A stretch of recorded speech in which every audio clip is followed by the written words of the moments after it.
was told that Colorado Springs was a conservative town. Okay. Let me just say a few things.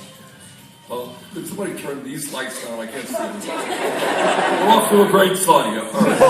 There we go. Okay. All I want to say, first of all, is thanks very much for coming out. I'm sorry we couldn't get you in there, but apparently we got a lot of people in the other room. That's a good thing. All right, second of all, Tuesday is a very, very important day.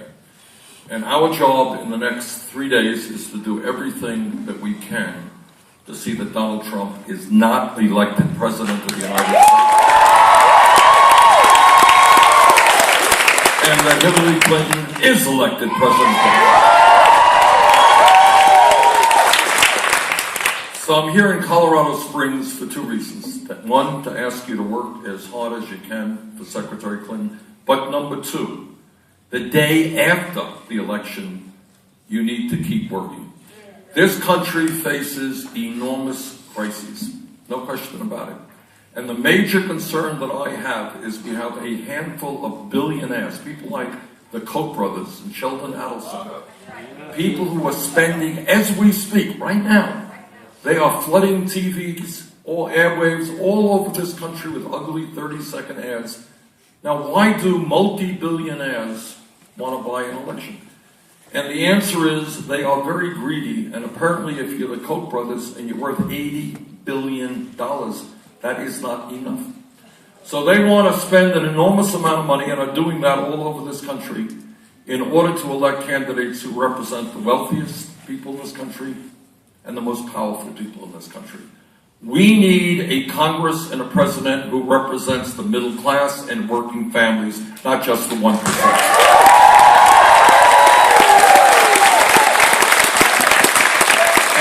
It's not going to happen unless all of you remain involved in the political process. What does that mean? It means that we as a people have got to think big and not small. We are the wealthiest country in the history of the world. That's who we are right now. And yet in Colorado and in Vermont and all over this country, we have people who are working 2 or 3 jobs trying to cobble together some income. We have 28 million Americans who have no health insurance. We are the only major country on earth not to guarantee health care to all people as a right. All right? And you are going to change that.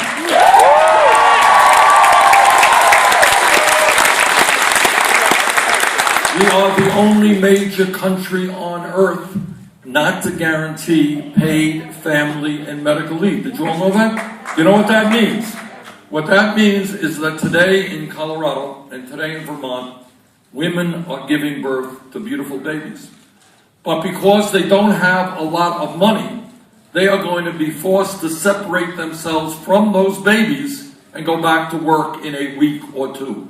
We are the only country, major country on earth, that doesn't say to that mom and that dad, you have a right to stay home with your newborn baby, get to love that baby, get to know that baby. Together, we are going to change that and have 3 months paid family and medical leave.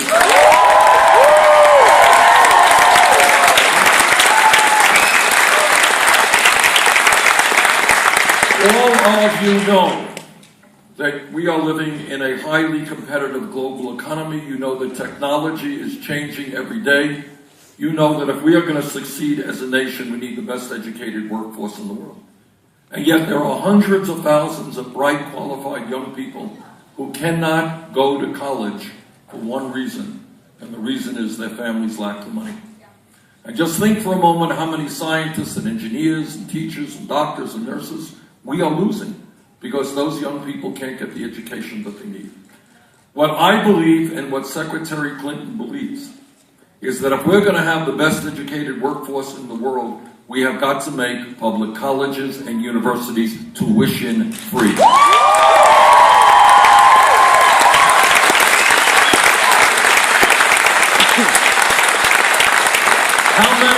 How many of you here are dealing or worrying about student debt? Raise your hand. Okay. Now I want you to think outside of the box. Pretend you were president and thinking about the future of this country. If you want a well-educated workforce, if you want people of all ages to be able to get the training they need to handle new technology, what you would try to do, I think, is to encourage people to get the education they need, not discourage people. Right now in America, we have millions of people who are paying interest rates on their student debt of 6, 8, 10%. Meanwhile, you can go out and buy a new car today with interest rates of 1%, refinance your home 3 or 4%. What Secretary Clinton believes and what I believe is people with student debt should be able to refinance those loans at the lowest interest rates they can.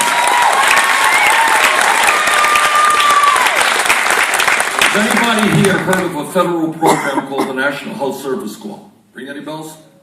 What it is, not a widely known program, but I work very hard on it, put billions of dollars into it. What it says is if anybody in medical school, dental school, a nursing school, other graduate healthcare programs, is prepared to serve in a medically underserved area, those debts that those individuals have incurred will be forgotten. I think that is a great idea that should be expanded.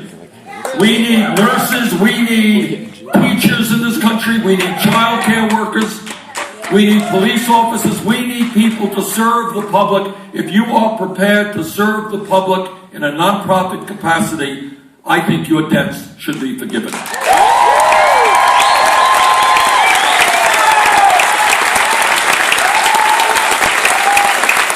Last point that I want to make, because I'm going to go over these points in the other room, but I want to raise one point that is just of enormous consequence.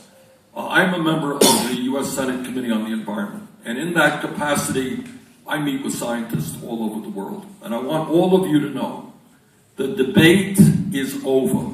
Climate change is real.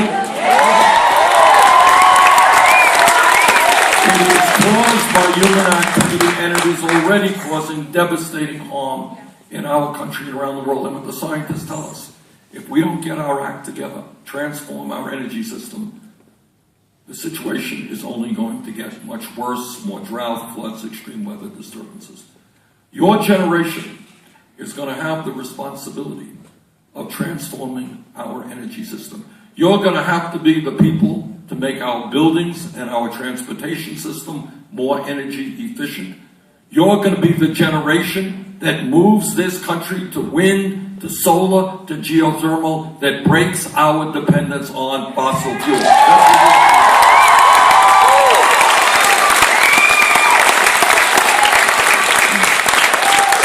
Now, this election on Tuesday is enormously important because Secretary Clinton believes in science and she's listening to the scientists. Donald Trump thinks that climate change is a hoax. And I want you to think about it. I want you to think about the planet that you, your children, and your grandchildren will be living in. We have a moral responsibility as custodians of this earth. That's who we are. This is the only planet we have. And we have a moral responsibility to leave it to future generations in a way that is healthy and habitable. That is what Tuesday is about. So I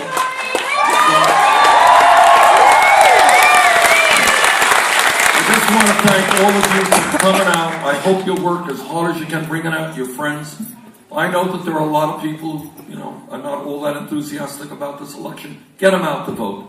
It will make a profound difference to the future of our country. Thank you all very much.